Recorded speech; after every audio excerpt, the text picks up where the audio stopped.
31 जुलाई 2025 को वॉशिंगटन ने अचानक भारतीय एक्सपोर्ट्स पर 25% टैरिफ लगाने का ऐलान किया, जिससे भारत की इकोनॉमी में हलचल मच गई।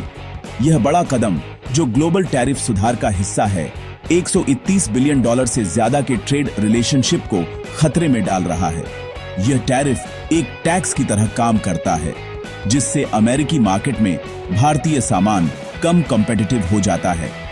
सेंसेक्स और निफ्टी इंडेक्स में गिरावट आई, जिससे अमेरिकी कंज्यूमर्स पर निर्भर भारतीय इंडस्ट्रीज में कॉन्फिडेंस की कमी का संकेत मिला। यह टैरिफ भारत की इकोनॉमिक स्टेबिलिटी और अमेरिका के साथ उसकी स्ट्रैटेजिक पार्टनरशिप को चुनौती देता है।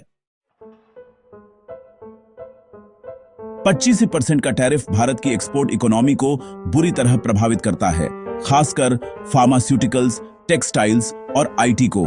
भारत का फार्मास्यूटिकल सेक्टर, जो अमेरिका को एक बड़ा एक्सपोर्टर है, को ज्यादा कॉस्ट का सामना करना पड़ रहा है, जिससे मार्केट शेयर को खतरा है। लुधियाना और तिरुपुर जैसे टेक्सटाइल हब को कॉम्पिटिटिवनेस खोने का खतरा है, जिससे जॉब लॉस हो सकता है।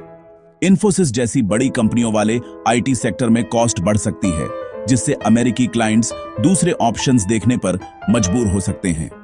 यह टैरिफ लाखों लोगों की आजीविका और भारत के इंडस्ट्रियल सेक्टर्स की स्टेबिलिटी को खतरे में डालता है। ट्रंप एडमिनिस्ट्रेशन का टैरिफ इकोनॉमिक प्रोटेक्शनिज्म और जियोपॉलिटिकल स्ट्रेटजी का मिक्सचर है। इसका मकसद अमेरिकी जॉब्स को बचाना और भारत द्वारा की जा रही कथित गलत ट्रेड प्रैक्टिसेस पर ध्यान देना है। जियोपॉलिटिकल टेंशन, खासकर रूस के साथ भारत के संबंध, टैरिफ के पीछे के कारणों को और कॉम्प्लिकेट करते हैं। यह कदम यूएस के फेवर में ग्लोबल ट्रेड डायनामिक्स को फिर से शेप देने की एक बड़ी स्ट्रैटेजी का हिस्सा है।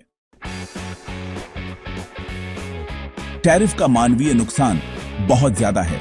भारतीय वर्कर्स के लिए जॉब लॉस का खतरा मंडरा रहा है। छोटे और मीडियम साइज के एक्सपोर्टर्स को अस्तित्व का खतरा है। वे रेवेन्यू में आई गिरावट को झेल नहीं पा रहे हैं।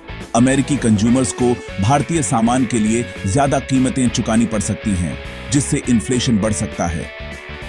अमेरिका के साथ भारत का ट्रेड सरप्लस, जो फॉरेन एक्सचेंज का एक इंपॉर्टेंट सोर्स है, खतरे में है।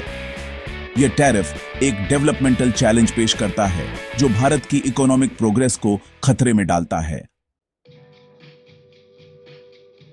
भारत के सामने इंपॉर्टेंट चॉइस है: रिटेलिएशन नेगोशिएशन या इकोनॉमिक रीइन्वेंशन। रिटेलिएशन से ट्रेड वॉर बढ़ सकती है, जबकि नेगोशिएशन से प्रॉब्लम का सॉल्यूशन मिल सकता है। एक बायलैटरल ट्रेड एग्रीमेंट के लिए बातचीत जारी है। सितंबर तक एक डील की उम्मीद है। यह क्राइसिस भारत को अपने एक्सपोर्ट मार्केट्स को डाइवर्सिफाई करने के लिए प्रेरित कर सकता है, जिससे अमेरिका पर निर्भरता कम होगी। अभी लिए गए डिसीजन भारत के इकोनॉमिक फ्यूचर और उसकी ग्लोबल ट्रेड स्ट्रैटेजी को शेप देंगे।